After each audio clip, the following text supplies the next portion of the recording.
Bismillahirrahmanirrahim. Assalamualaikum warahmatullahi wabarakatuh. Alhamdulillahirrabbilalamin. Segala puji bagi Allah Subhanahu wa Ta'ala yang telah memberikan kita nikmat iman dan Islam. Syalawat serta salam semoga senantiasa tercurah kepada junjungan kita Nabi Muhammad sallallahu alaihi wasallam, kepada keluarganya, para sahabatnya dan kita semua yang mengikuti jejaknya hingga akhir zaman. Sahabat-sahabat rahimakumullah, pada kesempatan yang berbahagia ini, izinkan saya mengajak kita semua untuk merenungkan salah satu surat dalam Al-Quran yang sangat pendek, namun mengandung pesan yang sangat mendalam dan mengguncang. Surat ini adalah Surat Al-Maun. Sebelum kita membahas lebih jauh, marilah kita bersama-sama membaca Surat Al-Maun beserta artinya. Ara'aita alladhi yukazzibu biddin, fazalika alladhi yadu'ul yatim, wala yahuddu ala tha'amil miskin, fawailul lil mushallin, allazina hum an shalatihim sahun, allazina hum yura'un, wa yamna'un al-ma'un. Artinya, tahukah kamu orang yang mendustakan agama? Itulah orang yang menghardik anak yatim dan tidak menganjurkan memberi makan orang miskin. Maka celakalah bagi orang-orang yang salat, yaitu orang-orang yang lalai dari salatnya, mereka yang berbuat riya, ingin dipuji, dan enggan memberikan bantuan. Pembukaan yang mengejutkan. Saudara-saudaraku yang dirahmati Allah, perhatikanlah bagaimana Allah memulai surat ini dengan pertanyaan yang menggugah. Ara'aita, tahukah kamu? Sudahkah kamu melihat? Ini adalah pertanyaan yang mengundang kita untuk membuka mata hati kita. Dan apa yang Allah tanyakan? Bukan tentang orang kafir yang terang-terangan, bukan tentang orang yang tidak beragama, tetapi tentang orang yang mendustakan hakikat agama, orang yang mungkin mengaku beragama, tetapi perilakunya justru mendustakan esensi dari agama itu sendiri. Ini adalah tamparan keras bagi kita semua. Karena bisa jadi kita merasa sudah beragama, sudah menjalankan ibadah, tetapi kita tidak sadar bahwa perilaku kita justru mendustakan agama kita sendiri. 3 ciri orang yang mendustakan agama. Allah Subhanahu wa Ta'ala kemudian menjelaskan ciri-ciri orang yang mendustakan agama dengan sangat gamblang. 1. Menghardik anak yatim. Fadzalikal ladzi yadu'ul yatim. Itulah orang yang menghardik, mendorong dengan kasar, menyakiti anak yatim. Sahabat-sahabat rahimakumullah, kenapa Allah memilih anak yatim sebagai contoh? Karena anak yatim adalah representasi dari kelompok yang lemah, yang tidak memiliki pelindung, yang mudah disakiti dan dizalimi. Bayangkan seorang anak yang telah kehilangan ayahnya, kehilangan sosok pelindung dalam hidupnya, kemudian masih diperlakukan dengan kasar, ditolak, bahkan mungkin diambil haknya. Betapa kejamnya hati yang mampu melakukan itu. Tetapi refleksi kita jangan berhenti di situ. Anak yatim di sini bisa kita perluas maknanya kepada siapa saja yang lemah, fakir miskin, janda, orang tua yang terlantar, tetangga yang kesusahan, bahkan pembantu rumah tangga kita. Siapa saja yang posisinya lebih lemah dari kita. Pernahkah kita membentak mereka? Pernahkah kita memperlakukan mereka dengan tidak adil? Pernahkah kita mengabaikan hak mereka? Jika ya, maka kita perlu mawas diri, karena kita bisa jadi termasuk dalam kategori yang disebutkan dalam ayat ini. 2. Tidak menganjurkan memberi makan orang miskin. Wala yahuddu ala tha'amil miskin. Dan tidak menganjurkan memberi makan orang miskin. Perhatikan, Allah tidak hanya berbicara tentang orang yang tidak memberi makan orang miskin, tetapi juga orang yang tidak menganjurkan, tidak mendorong orang lain untuk berbuat baik kepada orang miskin.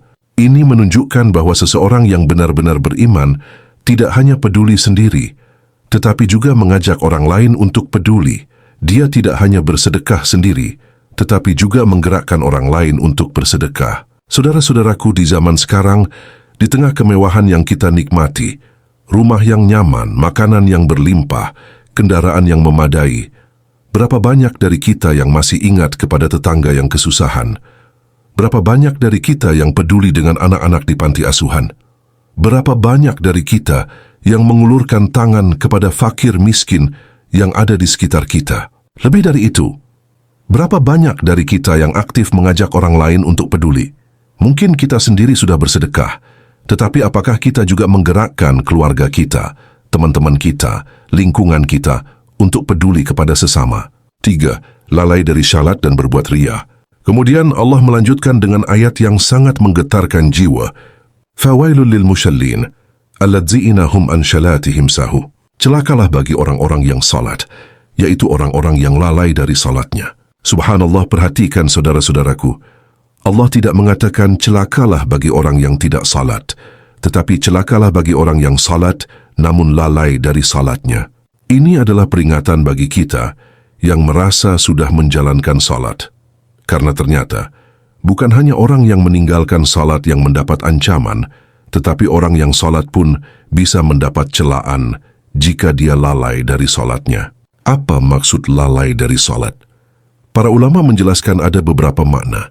Pertama, lalai dari waktunya. Salat subuh dilakukan menjelang zuhur, salat maghrib ditunda sampai isya. Atau lebih parah lagi, mengumpulkan semua salat di penghujung malam dengan alasan sibuk. Ini adalah bentuk kelalaian. Kedua, lalai dari kualitasnya. Salatnya dilakukan dengan tergesa-gesa, tidak khusyuk, pikirannya kemana-mana, hatinya tidak hadir. Tubuhnya di mihrab, tetapi pikirannya di kantor, di pasar, di media sosial. Ini juga kelalaian. Ketiga, lalai dari tujuannya. Allah berfirman, Inna syalata tanha anil fahsya'i wal munkar. Sesungguhnya salat itu mencegah dari perbuatan keji dan mungkar. Tetapi jika setelah salat kita masih berbuat maksiat, masih berbohong, masih menggunjing, masih menipu, maka salat kita belum mencapai tujuannya. Kita lalai dari hakikat salat. Ria, penyakit hati yang membinasakan. Alladzina hum yura'un. Mereka yang berbuat ria. Ria adalah beribadah untuk dilihat manusia, bukan karena Allah. Ini adalah syirik kecil yang sangat berbahaya. Rasulullah Shallallahu Alaihi Wasallam bahkan mengatakan bahwa ria adalah syirik khafi, syirik yang tersembunyi, yang lebih halus dari langkah semut di atas batu hitam di malam yang gelap. Saudara-saudaraku, mari kita renungkan, berapa banyak dari ibadah kita yang kita lakukan karena Allah semata, dan berapa banyak yang tercampur dengan keinginan untuk dilihat orang, untuk dipuji orang, untuk dianggap syalih oleh orang. Ketika kita salat berjamaah di masjid, apakah karena Allah atau karena ingin dianggap rajin oleh tetangga? Ketika kita bersedekah, apakah karena Allah atau karena ingin dianggap dermawan? Ketika kita posting ceramah atau ayat Al-Quran di media sosial, apakah untuk menyebarkan kebaikan atau untuk mendapat likes dan pujian? Ini adalah pertanyaan yang harus kita tanyakan kepada diri kita sendiri dengan jujur, karena Allah Maha mengetahui apa yang ada di dalam hati kita. Enggan memberikan bantuan, wa yamna'unal ma'un, dan enggan memberikan bantuan. Ma'un adalah barang-barang kecil yang biasa dipinjamkan, seperti panci, ember, cangkir, sendok, dan sejenisnya. Barang-barang yang jika dipinjamkan tidak akan mengurangi apa-apa dari kita. Tetapi orang yang disebutkan dalam ayat ini, bahkan hal sekecil itu pun dia enggan memberikannya. Betapa pelit dan egoisnya hati orang semacam ini. Sahabat rahimakumullah, jika kita enggan memberikan barang yang kecil yang tidak bernilai tinggi, yang meminjamkannya tidak akan mengurangi kita sama sekali, bagaimana mungkin kita akan memberikan sesuatu yang lebih besar? Bagaimana mungkin kita akan bersedekah dengan harta kita? Bagaimana mungkin kita akan menolong orang yang membutuhkan bantuan kita? Ini adalah tanda bahwa hati kita telah mengeras, bahwa kepekaan sosial kita telah mati, bahwa kita telah tenggelam dalam keegoan dan kesombongan. Hubungan antara ibadah vertikal dan horizontal. Sahabat-sahabat yang berbahagia, inilah hikmah besar dari surat Al-Maun. Allah menunjukkan kepada kita bahwa agama bukan hanya soal hubungan kita dengan Allah, salat, puasa, zikir, tetapi juga hubungan kita dengan sesama manusia, kepedulian sosial, keadilan, kasih sayang. Kedua dimensi ini tidak bisa dipisahkan. Seseorang tidak bisa mengklaim dirinya sebagai hamba Allah yang syalih jika dia menzalimi sesama manusia. Sebaliknya, seseorang tidak bisa mengklaim dirinya sebagai dermawan dan penolong jika dia mengabaikan perintah Allah. Inilah yang disebut oleh para ulama sebagai hablum minallah dan hablum minan nas, tali hubungan dengan Allah dan tali hubungan dengan manusia. Keduanya harus kuat, keduanya harus seimbang. Rasulullah Shallallahu Alaihi Wasallam memberikan contoh sempurna dalam hal ini. Beliau adalah orang yang paling khusyuk dalam salatnya, yang paling banyak berpuasa, yang paling tekun berzikir. Tetapi pada saat yang sama, beliau adalah orang yang paling peduli kepada fakir miskin, yang paling sayang kepada anak yatim, yang paling adil dalam memperlakukan siapapun. Bahkan ada kisah yang sangat mengharukan. Suatu hari Rasulullah sedang salat, tiba-tiba cucu beliau Hasan atau Husain yang masih kecil naik ke punggung beliau ketika beliau sujud. Apa yang beliau lakukan? Beliau tidak mengusirnya, tetapi memperpanjang sujudnya sampai cucu beliau turun dengan sendirinya. Inilah keseimbangan, khusyuk dalam salat, tetapi tetap lembut dan penuh kasih sayang. Pesan untuk kita semua. Sahabat-sahabat rahimakumullah, surat Al-Maun ini adalah cermin bagi kita. Mari kita cerminkan diri kita. Sudahkah kita menjadi muslim yang benar-benar meyakini agama kita, bukan hanya di lisan tetapi juga dalam perilaku? Jika kita mengaku beriman, maka buktikanlah dengan: pertama, perlakukan orang yang lemah dengan baik. Jangan menindas mereka, jangan menzalimi mereka, jangan mengambil hak mereka. Justru lindungi mereka, bantu mereka, angkat derajat mereka. Kedua, bersegeralah dalam kebaikan dan ajaklah orang lain. Jangan hanya peduli sendiri, tetapi gerakkan orang lain untuk peduli. Jadilah perantara perubahan di lingkungan kita. Ketiga, perbaiki kualitas salat kita. Jangan hanya menggugurkan kewajiban, tetapi jadikan salat sebagai mi'raj kita, sebagai pertemuan kita dengan Allah, sebagai sumber kekuatan spiritual kita. Salat yang benar akan melahirkan akhlak yang baik. Keempat, bersihkan hati dari riya. Niatkan semua amal kita hanya karena Allah. Jika ada pujian manusia, anggaplah sebagai bonus, tetapi jangan jadikan itu sebagai tujuan. Kelima, biasakan diri untuk memberi, untuk berbagi, untuk menolong. Mulai dari hal-hal kecil, meminjamkan barang, membantu tetangga, memberi makan fakir miskin, menyisihkan sebagian rezeki untuk yang membutuhkan. Ingatlah sahabat-sahabatku, Allah tidak butuh ibadah kita. Langit dan bumi tidak akan runtuh jika kita tidak salat, tetapi kitalah yang butuh ibadah untuk membersihkan jiwa kita, untuk melembutkan hati kita, untuk mendekatkan diri kepada Allah. Dan ibadah yang sejati adalah ibadah yang melahirkan akhlak yang mulia, kepedulian yang tulus, dan kontribusi yang nyata bagi kehidupan. Sahabat-sahabat yang dimuliakan Allah, mari kita jadikan surat Al-Maun ini sebagai pengingat dalam hidup kita. Setiap kali kita merasa sudah cukup beribadah, bacalah surat ini dan tanyakan kepada diri kita, apakah ibadah kita sudah melahirkan kepedulian? Apakah salat kita sudah melahirkan akhlak yang baik? Apakah keislaman kita sudah nyata dalam perilaku kita? Jangan sampai kita menjadi orang yang disebutkan dalam surat ini, orang yang mengaku beragama, tetapi perilakunya mendustakan agama itu sendiri. Marilah kita berdoa bersama. Semoga Allah menjadikan kita hamba-hambanya yang benar-benar beriman, yang salatnya khusyuk, yang hatinya bersih, dan yang perilakunya mencerminkan keindahan Islam.